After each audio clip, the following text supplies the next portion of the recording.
नमस्कार, मैं हूं आपके साथ कविता राणा।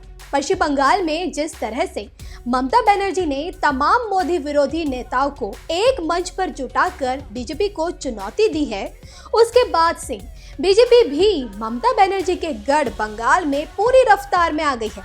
इस बात का अंदाजा इसी से लगाया जा सकता है कि पीएम मोदी ने बुधवार को मेरा बूथ सबसे मजबूत कार्यक्रम के तहत महाराष्ट्र के कार्यकर्ताओं से चुनावी चर्चा की, लेकिन इस दौरान भी वो पश्चिम बंगाल का जिक्र करना नहीं भूले।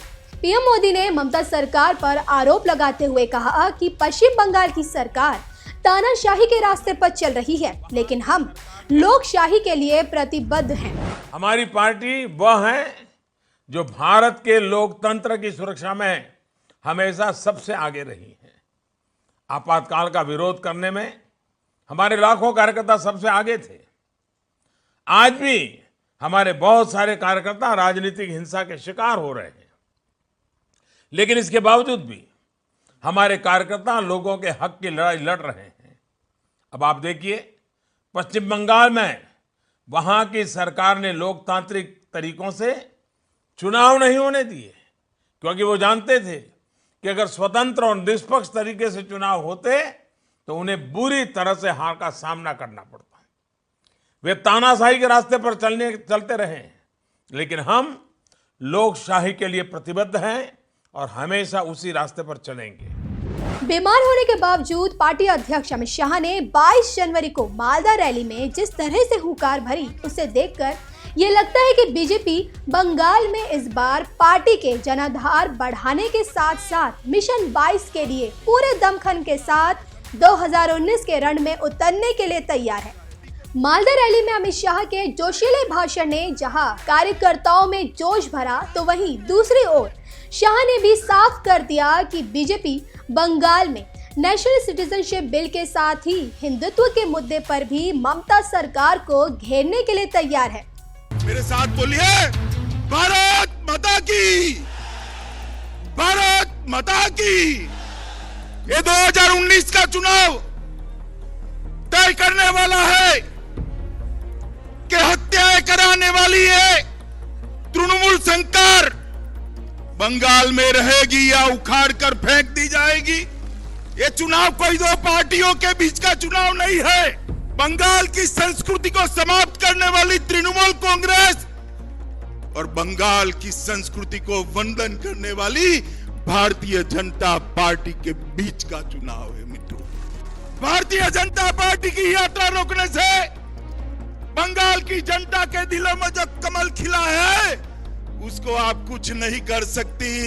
ये बंगाल की जनता तय कर बैठी है कि इस देश का अगला प्रधानमंत्री नरेंद्र मोदी बने।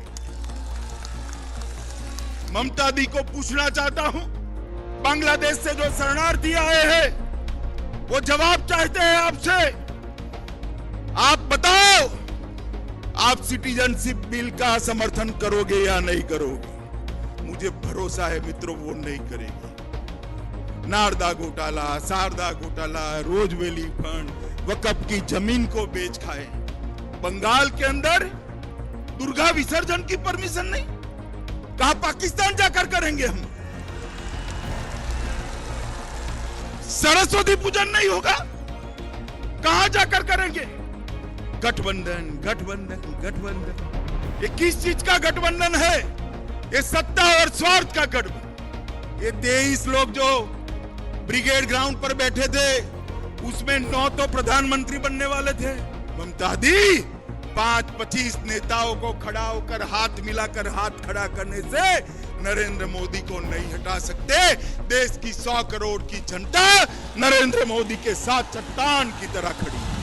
मालदा रैली में अमित शाह ने कार्यकर्ताओं में जो जोश भरा था उसे बढ़ाने के लिए 23 जनवरी को केंद्रीय मंत्री स्मृति ईरानी भी पश्चिम बंगाल में ही थी। रैली के दौरान स्मृति ईरानी ने बंगाली भाषा में भाषण देकर जहां लोगों से सीधा संवाद करने की कोशिश की, तो वहीं ममता सरकार पर भी जोरदार हमला बोला। ये मंच आज मात्र बंगाल का नहीं, ये मंच आज मात्र भारतीय जनता पार्टी का नहीं, ये मंच है संविधान के संरक्षण में खड़े हुए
संविधान के सम्मान में जब ये जनता निश्चित कर देती है धरातल पर उतरना, तो इनको कोई भी माई का लाल रोक नहीं पाएगा।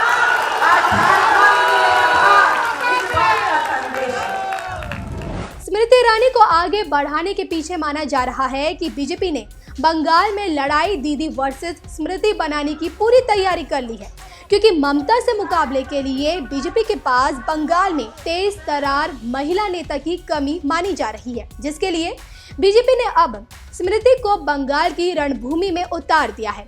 हिंदी के साथ ही बांग्ला में भाषण देने में भी माहिर है।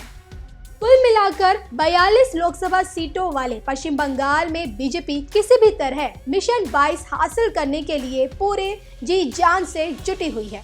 देश और दुनिया की तमाम खबरों के लिए आप बने रहिए हमारे साथ।